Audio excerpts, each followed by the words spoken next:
Okay, so I just want to greet everybody with love and appreciation. And we're going to do a few things. My focus is how do we regenerate our brain? Let's state the problem first. Generally speaking, from the age of around 25 to 30, we have a 1% loss of brain volume per year if we're not doing the right things. And by this time someone was 80, it's up to a 25% loss of brain volume. Now that affects obviously every aspect of your brain function. So next question I want to say is that I became interested in this, and you'll see slides in just a minute, because in the 60s, I was seeing a lot of people doing drugs. And as a physician, I really had to what can we do here?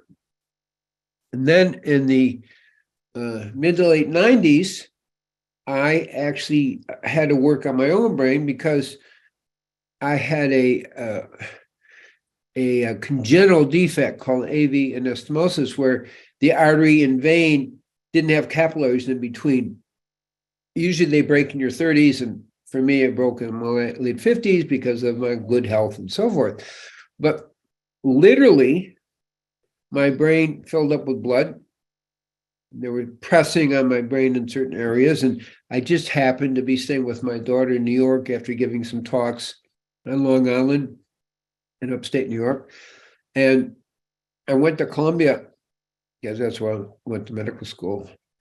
And after the whole workup, they're looking at me very strange. I said, what are you looking at me that way? He said, you shouldn't be walking around. I mean, how are you walking around? And it tells you a few things about your state of mind affects it. Basically, they say you have so much blood in your brain, and so much is I can't imagine even standing. So that being said, they also made it clear that it wasn't time to get an operation. There was too much blood and so forth. So I waited, and I went back to Arizona where I was living and found a very top brain surgeon. It was actually better than I could find at Columbia, literally. The mortality rate for this situation is about 8 to 10%. And this guy in Phoenix had 0%. So that's a good bet, right? So I had a particular interest in regenerating brain, obviously. And it took about 2 years. And I will just say, when I first finished the operation, they sucked out all the clot and all that, and they repaired the AV malformation. It's called AV malformation. I couldn't even recognize the keys on a computer. But doing a variety of things, because we have to understand, when I say nutrition for the brain, I'm talking about a variety of things. I really actually got to a state actually better than before. And I don't have to go into the details. We'll be talking about some of those details now. So I have obviously a personal interest and understand. Now, the first thing we have to understand about this is up until the 1960s, they actually believed that the brain can't be repaired. They actually believed it couldn't be regenerated. It's kind of a good thing I didn't read that. But around the 1960s, they actually found research began to confirm that you could regenerate the brain. So that's the good news. So I want to get away from the concept that you can't regenerate the brain, because we're talking about brain regeneration and a variety of approaches. Now, the very first thing we're going to do is dance a little bit. Now, I dance because of spiritual joy, but the truth is dancing integrates a whole lot of brain functions: coordination, memory, rhythm, sound memory, lots of things that happen. So I'm going to invite you all to dance with me for 3 minutes. Then we're going to meditate. Now, it turns out that meditation actually grows the brain as well. And particularly in what we call the hippocampal areas, and I'll show you pictures of that, and the frontal lobes and the temporal lobes, really the whole brain. So we're going to dance, which grows the brain, and then we're going to meditate, which also grows the brain. So I'm giving you an idea of why we're doing it. But we're also dancing for spiritual joy. Now, if you don't have a way of meditating, I'm going to share that with you because that is part of learning how to grow your brain. Okay? So in 1995, this name of God came to me. And again, you don't have to use it, or if you know how to meditate, just do it. But it's Yod on the in-breath, Hey on the out-breath, Wah on the in-breath, Hey on the out-breath. That's pronunciation. Yod from the base up to the heart. Hey out to the heart. Wah from the base to the third eye. And then again, hey out to the heart, merging the heart and mind. And we're going to do that. And then we'll do the other brain building exercise, which is meditate. And we'll meditate for about 4 minutes. And you will have had exposure now to two really, really, really important things.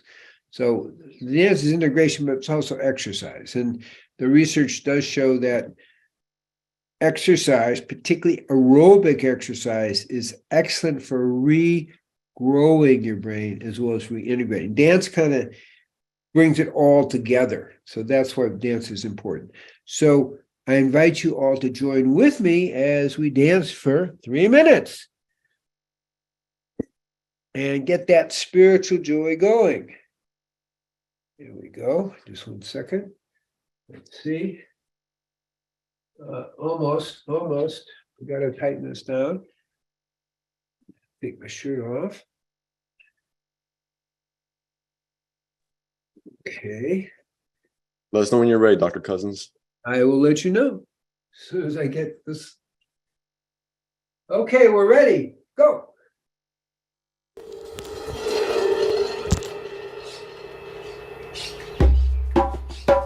They want to get a picture of me dancing.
Okay.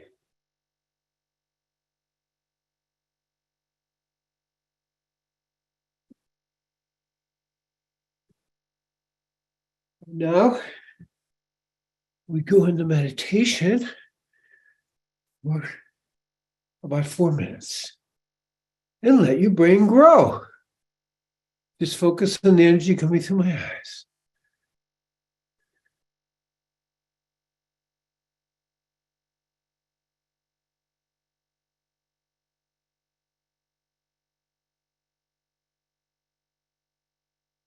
Yo.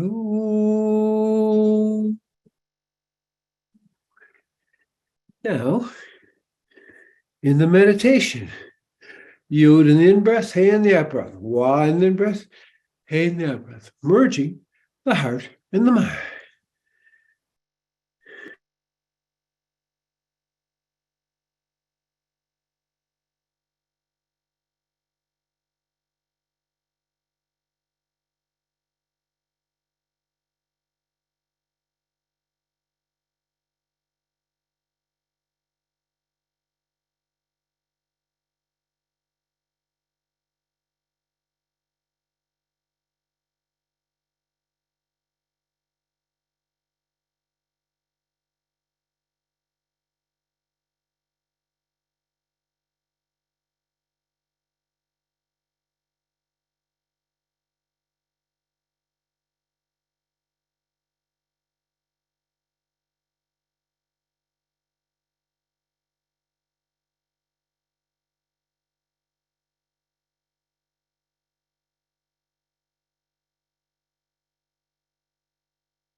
You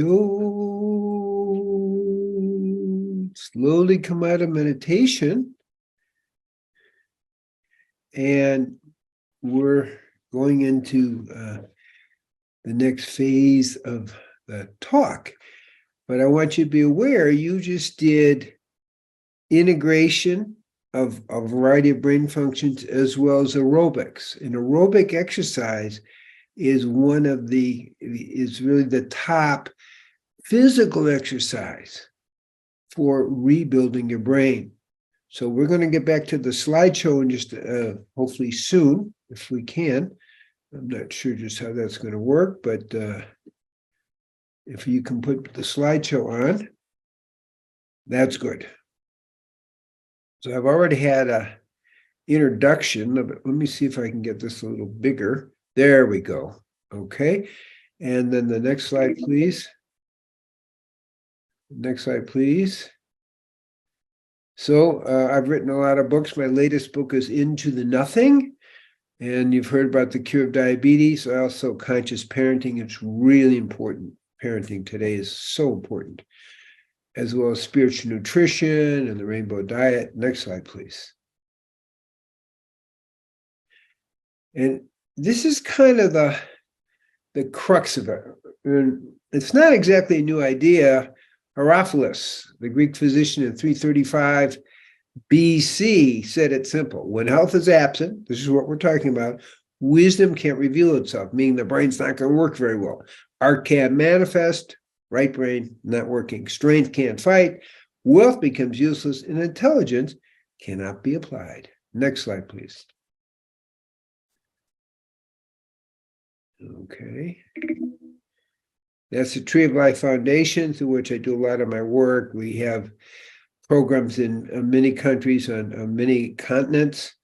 Perhaps our biggest program right now is in Africa, where in one country alone, Cameroon, we have over 50 organic, veganic gardens that are feeding people.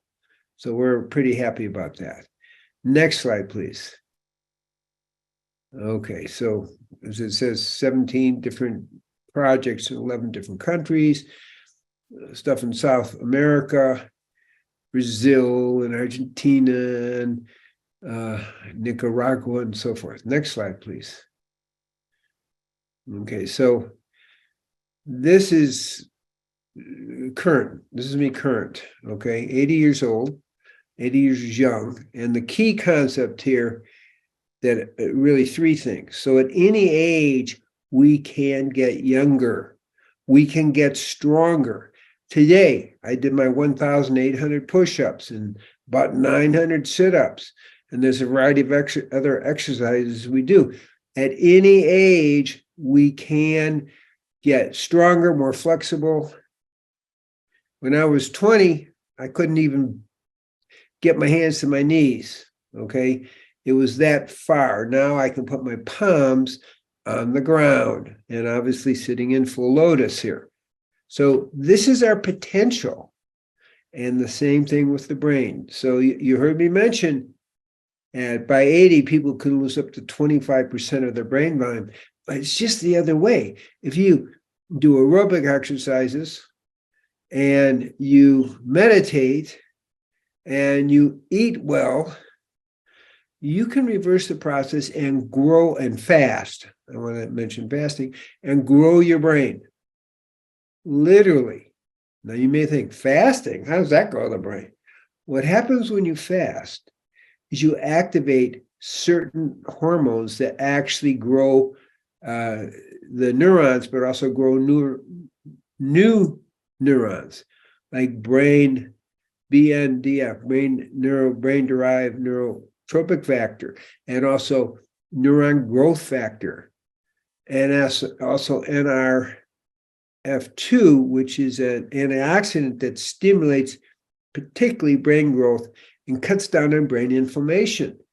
Now, you actually can expand, literally grow your brain. And you'll see a slide about that too. But Harvard did research about people meditating just 20 minutes a day, and they literally increased their brain size. particularly in the area called the hippocampal area, which is for memory and clarity of mind, as well as prefrontal lobes, as well as parietal lobes, as well as temporal lobes. So you can literally grow. So I'm pushing that concept because we've been taught, I was taught in medical school, you can't repair brain tissue. Yes, you can. And I give my own experience for that as well. So that's the good news, okay? Stronger, more flexible, more alive with age, if you have the intention.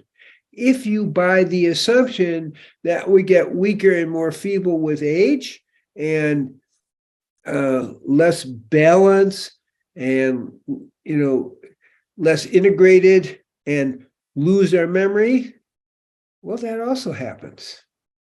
Joe Furman, a well-known doctor nutritionist, mentions that he sees a lot of people coming to his office who are vegan, who are with Alzheimer's or cognitive decline, okay?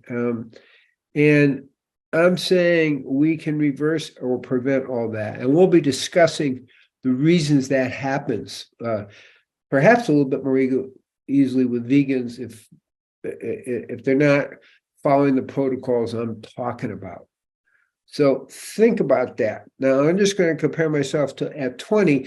At 20, as captain of an undefeated Amherst College football team and inducted to the National Football Hall of Fame, I could do 70 push-ups. Now I'm talking 1,800 push-ups at 80, like today. It's like, what's going on? The fact is, we can get stronger with age. The age gives us time to get stronger. You can think about it that way. Now, how do we know somebody's brain isn't working so well? There really are symptoms, okay? People feel chronic stress. They have brain fog. They can't quite clarify their thoughts. We see this all the time. Tell you also that we know with COVID, that's one of the top symptoms. 40-50% of the people have that. There's brain inflammation, brain shrinkage. Okay, we have anxiety, we have depression. People get addicted, and there's a reason, because they're not producing the dopamine that they need. The memory begins to fail. The clarity of mind begins to fail. Lack of vitality. And I'm going to say lack of optimism. That's actually really important. See, if you're not really feeling good, and you're feeling depressed, you're feeling anxious, there's a lack of optimism that can begin to arise in that story. And that's something to see this going on. Okay? And I'm going to also say lack of ability to handle stress. Now, this is all about the breakdown of the brain function. Now, the good news, I've already told you good news, you can repair the brain. You can regrow the brain. And the brain has a thing called neuroplasticity, where it can reshape itself back into its higher frequency, okay? And can grow in the brain, the memory centers. So next slide, please. So Thomas Edison kind of hit it right. He said the chief function of the body is to carry the brain around. Okay, he's right. From the point of view of today, we're talking about that. So now the question is, you got to have a working body. But my point goes, deeper. We're not victims anymore of brain degeneration. We can choose not to pee. That's the important thing that I want you to hear. We have some choices here. And that's why it's okay to say brain healing, whereas before in 1960s, impossible. But that impossible stays with us through a lot of our teachings. I say at Columbia in the 60s, early 60s, we were taught you can't really heal the brain, okay? But the brain can heal, brain can gain in size, okay? The brain is not a machine. It's a living tissue, a living organism. So it's important to see the brain mind. And obviously your attitude is important. Okay, we don't, this is the concept of psychosomatic medicine, only I'm going to turn it around for today and talk about somo psychic medicine instead of psychic somatic medicine, because we are focusing more on the physical brain, and a comprehensive lifestyle that does it. So we've talked about meditation, we've talked about exercise. Those are two. Obviously, we're not obviously, but we're going to get into nutrition as well, as a main thing, eating in the best to prepare the brain. Now, what we do see, people aren't taking care of themselves, is there's a progressive fragility and a cognitive dysfunction that happens. And in this decreased sense of well-being, those are kind of signs that we're really not working on all 8 cylinders of the brain, so to speak. Now, one of the things that happens is we begin to decrease our production of dopamine. What does dopamine do?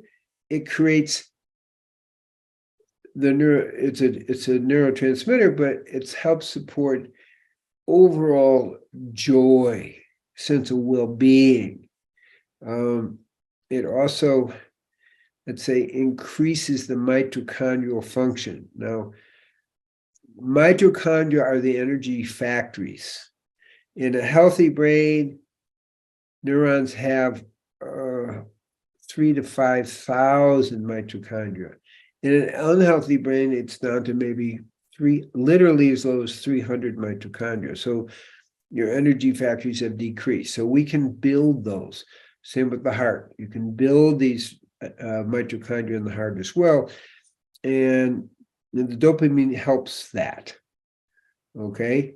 So when we restore kind of the dopamine levels, we get healthy neurotransmitter ranges. Now, people tend to make substitutions, which makes it a little worse. People go to sugar. It does stimulate dopamine, but in the end, it depletes the dopamine because it's not a natural way of doing it.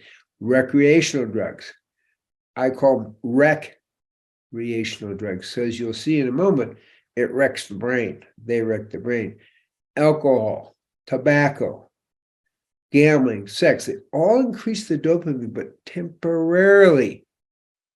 Okay. And the research on pornography suggests that it creates a stimulation, but it's a fake stimulation. And in the end, there's a brain shrinkage. Okay. So one of the key things, and again, I don't want to get too technical here, but I want to just make a broad stroke understanding, is that we make a MAO beta oxidase enzyme, and it balances so we don't have excess dopamine. The trouble is with age, there's a tendency to, I just saw a comment, does that mean we shouldn't have sex? No, it actually doesn't mean that. Pornography is a little different than having healthy sex, okay? But you can have sexual excess that will deplete the body. And that goes for women as well as men. Men are more affected by sexual excess. But no, the research actually shows, just to make the point, this is what I'm going to talk about, but since the question came up, it shows that couples who have, the research was done on men, and men who have sexual intercourse 3 times a week actually get healthier. So that was what the research actually shows. They get healthier, happier, and they the general mood is better, and they live longer. Now, that was the key thing. They live longer. Now, that doesn't fit with the yogic viewpoint, but this research was done around the world, in the US, in Europe. And so my answer is moderation, but they actually show sexual intercourse 3 times a week for men seems to, creates longevity. So I hope that answers your question. It kind of made me laugh, but don't worry. It doesn't say you shouldn't have sex. Pornography is a little different. We are meant to have these things. The question is in balance is what we're meant to have. So when the dopamine decreases, the brain signaling kind of decreases too, and then you get the cognitive decline. Okay. So we have to block the MAO beta inhibitors, and there's a thing called wild green oat extract that does help do that. Now, I'm not going to give you every single antidote to everything, but I'm making a point that these things do work. There's a drug called Degeneration, which is mostly used for Parkinson's. It also acts in that way, but isn't it better to get the wild green oat extract? It's more obviously natural, and it will decrease the MAO beta blocker by up to 50%, which is of course good. And the doses are about 1,200 to 2,500 of that. Now, I'm giving you kind of a little bit of a view. Okay, now I'm going to do the next slide. If we could, please. So this is really important to understand. Now, this is actually normal brain tissue, and all those little stringy things are neurons.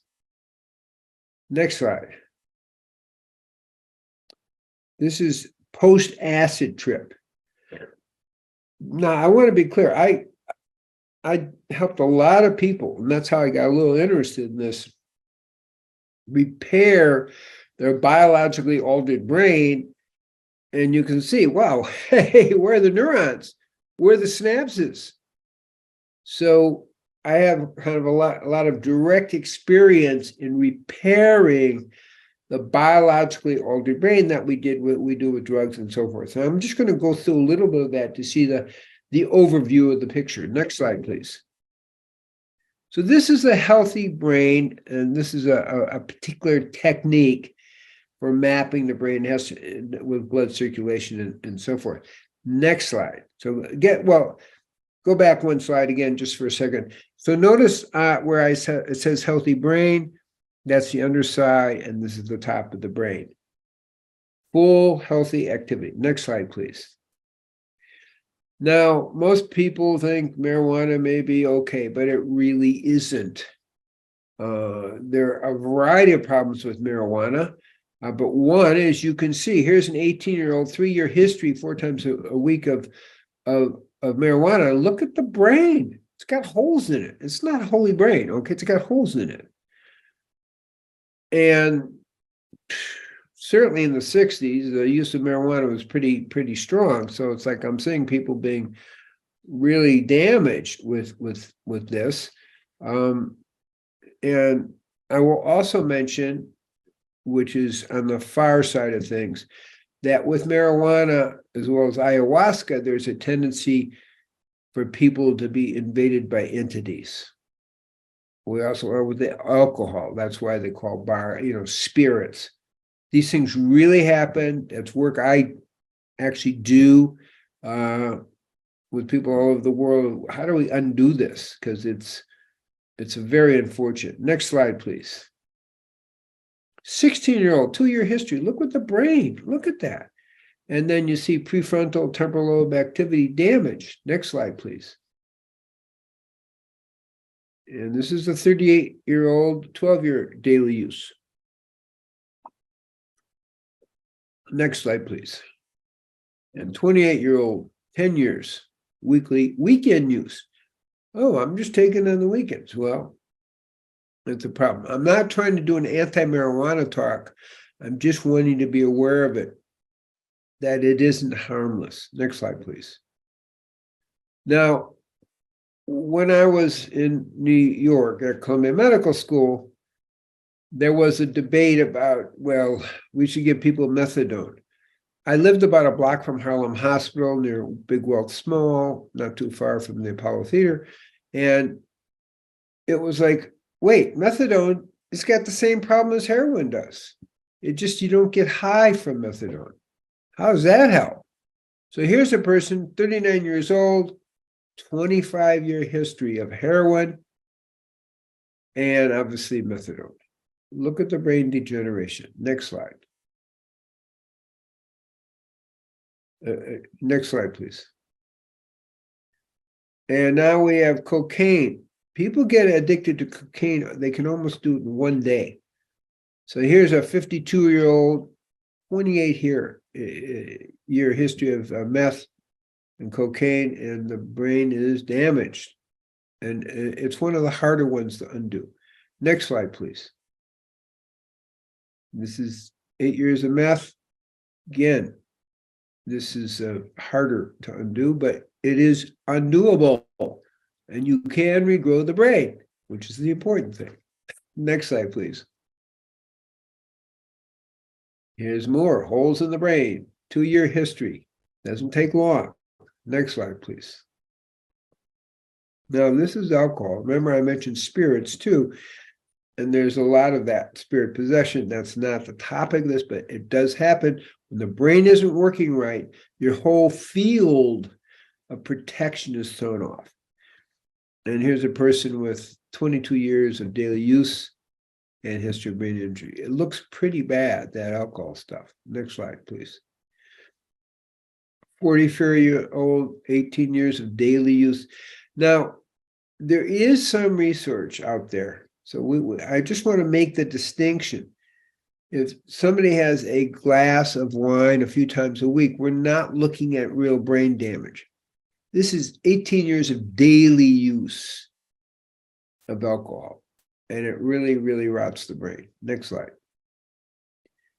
45-year-old, 25-year history. Okay, next slide. Now, here's my point. Hope for healing. So here's somebody with substance abuse. Again, I saw a lot of it in the 60s. I mean, it's still going on. Don't misunderstand me. But I did see a lot of it in the 60s. And next slide, please. This is a year drug and alcohol free. You see the brain repairs itself.